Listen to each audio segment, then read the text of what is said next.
Hello, welcome to Poetry Changes Lives.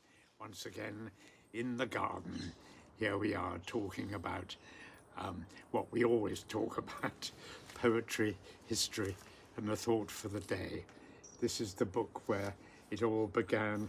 I wrote this quite a few years, nearly 10 years ago now, and people's, it's a book for all time, really. Not, gosh, I'm quoting what Ben Jonson said about Shakespeare, which is a bit pretentious, but you can pick up this book at any time of day or night, any day of the year, and it'll have something for you. You can just say to yourself, I wonder what happened on this day, and this book will tell you.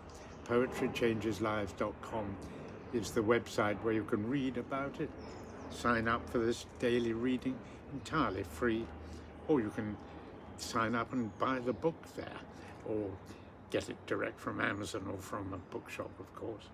But it's a nice thing to have around yourself, and to give to other people as well. I used to leave it in the guest room, and people used to pick it up, and guests used to say, "Oh, this is nice," and it made me happy in a sort of way. Let me demonstrate. On this day, in 1893, a very great American humorist and writer was born, Dorothy Parker. Not so well known these days, but in her heyday, in the early 20th century, she was very well known. She wrote for Vanity Fair, The New Yorker, all those great magazines that had huge circulations in those days before television took over. And then she moved to Hollywood and became a scriptwriter. Her writings in many famous films you may not be aware of, but she was a very great humorous writer, very good at laughing at herself.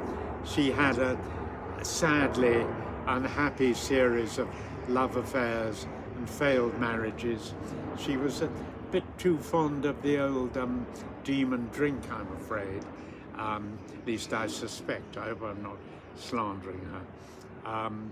She wasn't afraid, though, of talking about herself in print. And she was also a lifelong campaigner for racial equality. When she died, she left her estate to Martin Luther King and the National Association for the Advancement of Coloured People. Very admirable thing to do. A very, very nice person by all accounts, Dorothy Parker. And I recommend, I've got some of her books. They're still very, very funny today. Her suggested epitaph, "Excuse my dust," was really oddly relevant, because by a mistake her agent kept her ashes in his filing cabinet in his office for about 15 years before they were given decent burial. Poor Dorothy Parker.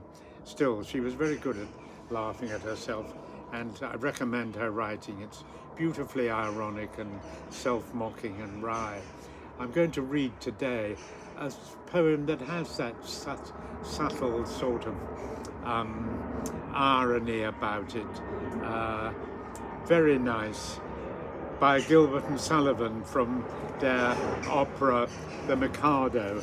It's the travelling minstrel's song, the wandering minstrel, and I think it's very beautiful. Gilbert and Sullivan, another duet, a double act, as it were. Sullivan wrote the lyrics, Gilbert wrote the music, and they were so popular in the late 19th century, and they're still performed today by many, particularly amateur operatics, that sort of thing. Very fine writing, beautiful catchy tunes. I love this one with its gentle, sort of wistful irony. See what you think of it. The Minstrel Song from The Mikado by Gilbert and Sullivan. A wandering minstrel I, a thing of shreds and patches, of ballads, songs and snatches, of dreamy lullabies. and dreamy lullaby. My catalogue is long, through every passion ranging, and to your humours changing, I tune my supple song. Are you in sentimental mood? I'll sigh with you, oh sorrow. On maiden's coldness do you brood? I'll do so too, oh sorrow, oh sorrow.